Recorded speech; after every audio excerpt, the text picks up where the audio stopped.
Ito ang hardin ng panalangin.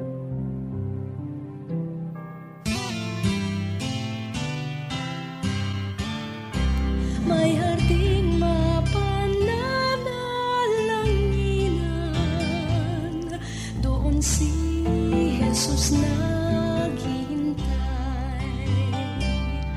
O kay inam ng panalangin ng hardin, doon kay gandang manalangin.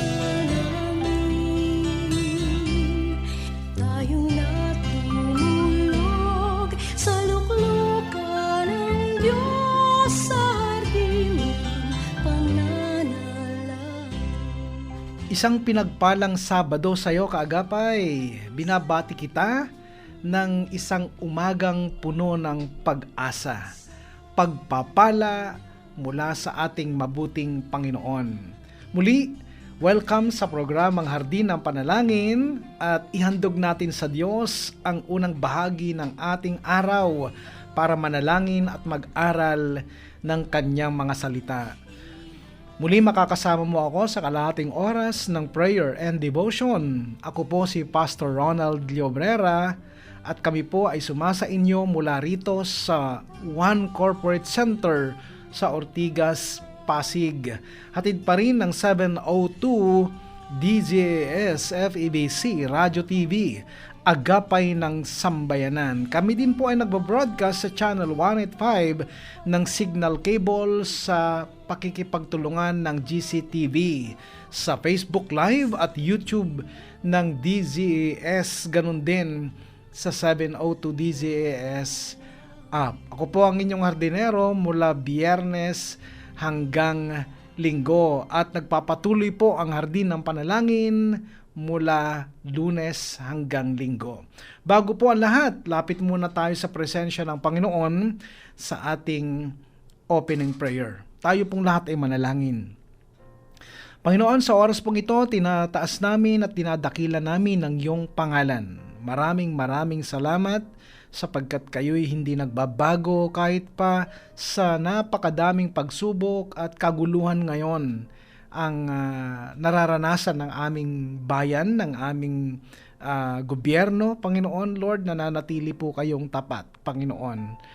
At hindi kayo nagpapabaya, lalo na sa inyong mga anak. Panginoon, iniaalay namin ang araw na ito sa inyo upang kami ay manalangin, idulog sa inyo, Panginoon, ang bawat prayer request ng aming mga kaagapay at ang aming dalangin. Patuloy kayong manguna, patuloy po kayong magbigay ng karunungan sa amin, sa aming buhay, araw-araw, Panginoon, anuman ang pinagkakaabalahan ng bawat isa. Panginoon, tinataas namin sa inyo ang aming mga kaagapay, saan man sila naroroon na panig ng mundo. Alam namin na kaya nyo pong abutin ang lahat, Panginoon, because you are our omnipresent God. You are omnipotent, all-powerful God. Wala po kayong katulad, Panginoon. Samahan nyo kami at kayo po ang mapapurihan sa buhay naming lahat. Ito po ang aming dalangin sa pangalan ni Jesus. Amen.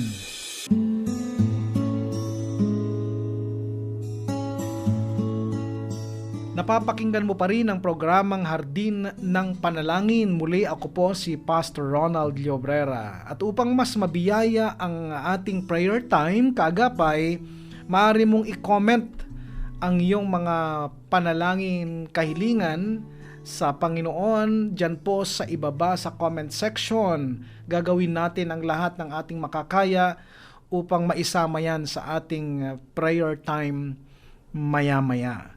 At kung sakali naman na may mga katugunan na, patuloy naming hinihingi ang inyong testimony sa mga katugunan ng inyong mga panalangin para naman sabay-sabay nating mapasalamatan ang ating Panginoon upang sa ganon ay mabigyan din ng encouragement yung iba na patuloy na maglingkod at magtiwala sa ating Panginoon.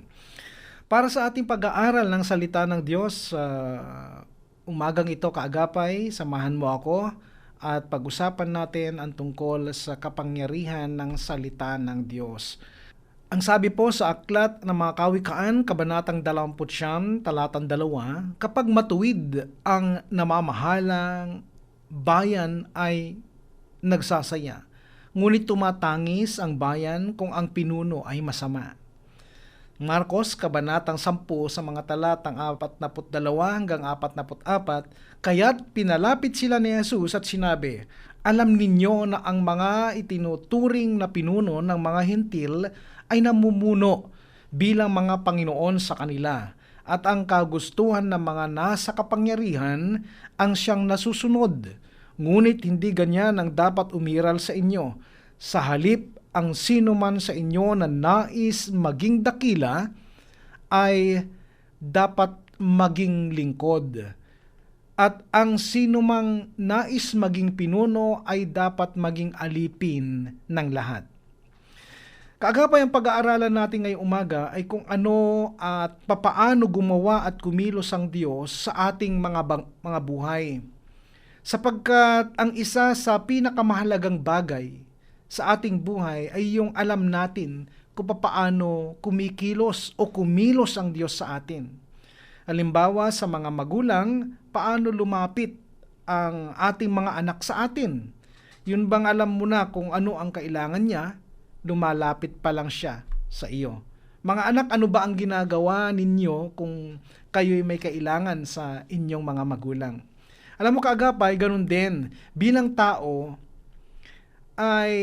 tayo ay mga anak ng Diyos. Kulang ang sangkap ng pagiging anak mo kung di mo alam kung paano kumilos sa buhay mo ang Panginoon. You will just say, I don't know. It happens by chance. Parang tsamba o swerte lang ba? May prinsipyo ang ating amang nasa langit kung paano siya kumilos sa buhay natin. Hindi po totoo yung tsamba o swerte, no? Di ba't lagi nating inaangkin na kumikilos ang Panginoon sa buhay natin? But the question is, how does it happen? Nakakalito, and most of the time, we cannot connect the dot. Kaya minsan, hindi natin ma-appreciate ang Panginoon na siya talaga ang gumagawa ng way. Maaring sa oras na ito ay may kailangan ka. Maaring ikaw ay may karamdaman at nangangailangan ka ng kagalingan. Maaring sa oras na ito ay may malaki kang hinaharap na problema sa iyong pamilya. At ang lagi mong panalangin ay ganito, Panginoon, sana gumawa kayo ng himala sa pamilya ko. Subalit ang tanong, alam mo ba kung papaano kumilos ang Diyos sa bagay na hinihingi mo? Upang malaman natin kung papaano gumawa ang Diyos sa ating mga buhay, ay may kailangan tayong gawin. Kailangan nating balikan ang simula ng paglikha niya. Paano nilikha ng Diyos ang lahat ng bagay? And when things broken, how does He repair? Ito ang matindi kaagapay. In the beginning, nung sinabi ng Diyos na let there be light, lahat ng parts ng light ay kasama na dyan. Kompleto na. Ang mundo ay walang anyo, subalit dahil sa salita ng Diyos, ito'y nagkaroon ng anyo at nagkaroon ng liwanag. Everything was created by His Word. Ito ang nais kong ipabatid sa iyo, kaagapay. Una, ang paraan ng Diyos upang siya'y makagawa sa ating buhay ay sa pamamagitan ng kanyang mga salita. Nangangailangan ka ba ng kagalingan sa mga oras na ito? Nangangailangan ka ba ng solusyon sa problemang pinagdadaanan ng iyong pamilya ngayon? Kagapay, bakit di mo subukang hanapin ang kalooban ng Diyos sa pamamagitan ng kanyang mga salita? Because the way God works is by His words. At ang mga salita ng Diyos ay nakasulat sa Biblia. At nagpatuloy ang Diyos sa paglikha at sinabi niyang likain natin ang tao ayon sa ating sariling wangis. At nagkaroon ng tao. Kaagapay, maging tayo ay nilikha dahil sa salita ng Diyos. Because one time in the history of the universe, God spoke your name. Pangalawa, nilikha ng Diyos ang lahat ng bagay mula sa kawalan sa pamamagitan ng kanyang salita. Tama ka, agapay, kaya kang pagpalain ng Diyos ngayon sa pamamagitan ng kanyang mga salita. Malalaman mo rin sa mga salita ng Diyos na ang kalooban niya para sa iyo ay isang buhay na ganap at kasiyasiya. Nais ng Diyos na pagpalain ka at ibigay ang iyong mga pangangailangan ayon sa kanyang panukala at plano sa iyong buhay, kaagapay. Subalit ang mga magagandang bagay na kalooban ng Diyos para sa atin ay pilit na binabaliktad ng dyablo o ng kaaway, at ito'y nagbubunga ng ating pagdadoubt, pag-aalinlangan, at nawawalan tayo ng tiwala sa salita ng Diyos. Kaya maraming tao ang talunan sapagkat hinayaan nilang baliktarin ng dyablo ang katotohanan ng salita ng Diyos sa buhay nila. Lalo na yung mga taong hindi nagbabasa ng Biblia. Ito ang madalas na bulong ng dyablo. Totoo bang masaya ka? Totoo bang pagpapalain ka ng Diyos? Totoo bang pagagalingin ka ng Diyos sa iyong sakit? Totoo bang maaayos ang problema ng pamilya mo? Totoo ba yan? Kagapay, lahat ng pag-aalinlangan ay ipapasok ng dyablo sa isip natin upang tayo ay malayo sa Diyos at sa mga salita niya. Huwag mong kalilimutan na sa tuwing nangungusap ang Diyos sa iyo sa pamamagitan ng kanyang mga salita ay laging may dalang solusyon sa lahat ng suliranin at gusot ng ating buhay. Kaya napakahalaga, kaagapay, na huwag kaliligtaan ng pagbabasa ng Biblia. Every time God speaks to you, He speaks of creation. If you need something to happen in your life today, only God can do that. Kung may sakit ka ngayon, the Lord speaks healing for you. The Word of God is telling you, you are already healed. Kaagapay, ang solusyon sa ating problema ay isang salita ng Diyos. 1 Kabanatang 1, talatang 14. Naging tao ang salita at nanirahan sa piling namin. Nakita namin ang kaluwalhati ang tunay na kanya bilang kaisa-isang anak ng Ama.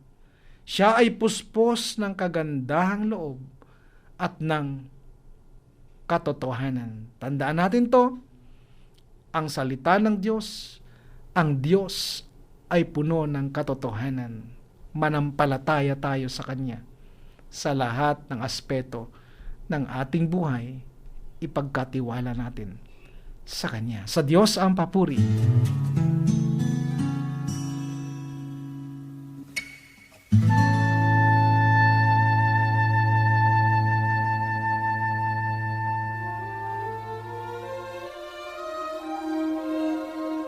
Sa sandaling ito, kaagapay, simulan naman natin ang pagdulog sa Diyos sa mga panalangin kahilingan ng ating mga kapatid o mga kaagapay. Tayo pong lahat ay sama-samang manalangin. Sa oras na ito, Panginoon, muli kami ay lumalapit sa inyo, nagtitiwala at nananampalataya, Panginoon. Alam namin, O Diyos, na kayo ang may hawak ng aming buhay, kayo ang may akda lahat ng mga nangyayari sa amin. Kaya naman nagtitiwala kami ng lubusan sa inyo. Lord, pinagpe-pray namin sa oras na ito ang aming kapatid na si Del Santiago. Ang aming panalangin para sa kanya ay gumaling siya sa kanyang nararamdamang sakit sa kanyang likod or lower back pain at financial provision, Panginoon, para sa kanya at para sa kanyang pamilya. Amin din pong idinadalangin sa oras na ito, Panginoon, si Adeline Fronda, Panginoon, yung kanyang nararanasang anxiety and depression. Lord, walang imposible sa inyo. Kayo ang Diyos ng mga Diyos at hindi nagpapabaya kahit kailan, Panginoon, sa amin. Amin din pong dinadalangin si Ate Glenn, Lord. Lord, si Ate Glenn ay may panalangin para sa kanyang biyanan na siya po ay gumaling mula sa kanyang pagkaka-stroke, Panginoon. Pagpalain niyo po ang aming kapatid na ito, si Ate Glenn. At Lord, alam namin na kayo, Diyos, ang aabot, Panginoon, sa kanyang biyanan sa mga oras pong ito. Amin din pong ipinagpipray si Mildred Desca. Amin din pong ipinagpipray si Mildred Desca, Panginoon, ng financial provision and spiritual strength para sa kanya. At katalinuhan na rin, Panginoon, na galing sa inyo, lalo na po sa mga decisions na kanya pong ginagawa para sa kanyang pamilya. Lord, pinagpe-pray din namin si Amida Bortumen, Lord, ang kanyang asawa, Panginoon, ay pagalingin ninyo sa anumang karamdaman na kanya nararanasan sa mga oras pong ito. Ganun din kay Ate Myrna, Panginoon, ang kanyang panalangin ay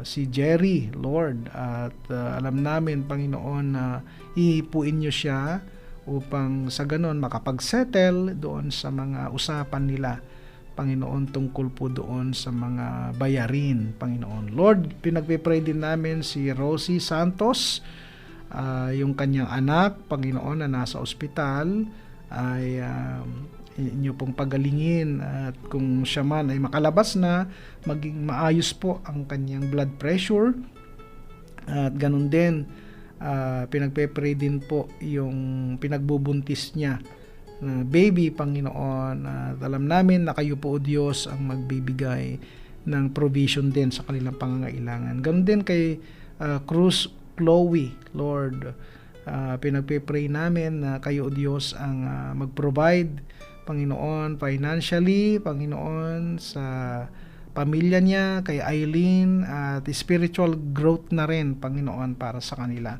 Pinagpe-pray din namin sa oras na ito si Roel Martinez, Panginoon. Kayo, O Diyos, ang patuloy po na magbigay sa kanya ng kalakasan physically and emotionally, Panginoon. Ano man yung kanyang pinagdadaanan sa mga oras na ito. Kayo po, O Diyos, ang maitaas at maparangalan sa lahat ng kanilang ginagawa, Panginoon. But Lord, naniniwala kami na palalayain niyo sila sa anumang karamdaman, Panginoon. Akin din pong patuloy na idinadalangin sa oras na ito, Panginoon, sa aming kapatid ni si Brother Engineer Romeo David, Lord, ang kanyang mga anak, si Engineer Romar, si Eliezer, Jerome, Kevin, and Joanna Grace, Lord. Alam namin, Panginoon, na kayo po, O Diyos, ang mag-iingat sa buong pamilyang ito, at ang may bahay ni Brother Engineer Romeo David na si Ate Marie David, Panginoon. Pagpalain niyo po ang buong David family.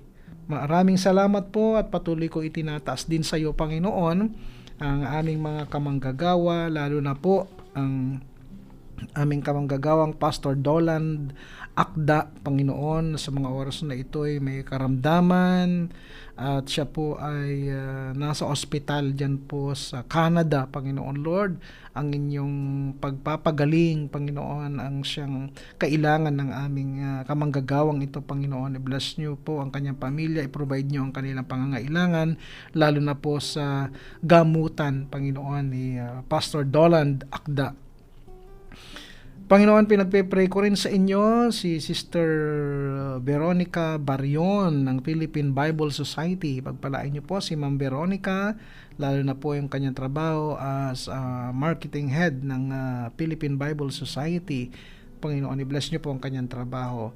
Ganon din po, akin pong itinataas sa oras na ito yung gaganapin po na 23rd anniversary Church anniversary ng Happy Land Christian Fellowship Center or HCFC Fairview sa pangunguna po ni Pastor Ronnie Algario. Bukas na po ito, Panginoon.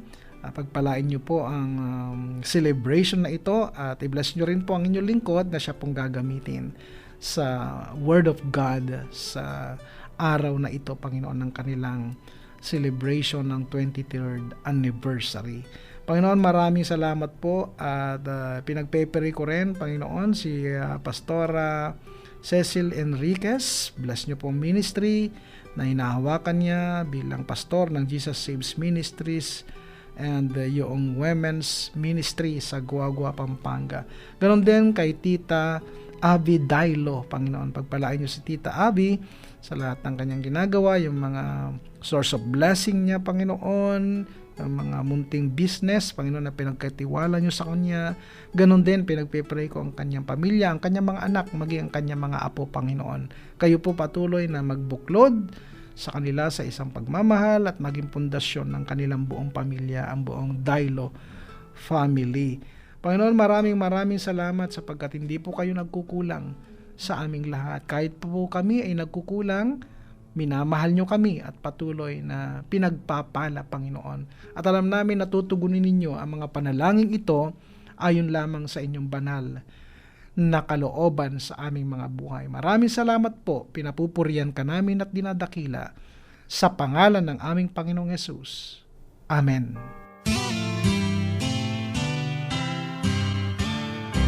May harding mapananalangin. Kaagapay, magkarinigan muli tayo mula Biyernes hanggang Linggo. At ang hardin ng panalangin po ay mula Linggo hanggang Sabado sa radio, online at dito sa Channel 185 sa Signal Cable. At ito'y sa pakikipagtulungan ng GCTV. Para sa programang Hardin ng Panalangin, muli ako po si Pastor Ronald Llobrera na patuloy na nagpapaalala sa ating lahat, ang Kristiyanong nabubuhay ng tapat ay sapat sa lahat ng bagay. Magtapat tayo sa Diyos at ang Diyos ay hindi magkukulang. Kaagapay, pagpalain ka ng Panginoong Hesus.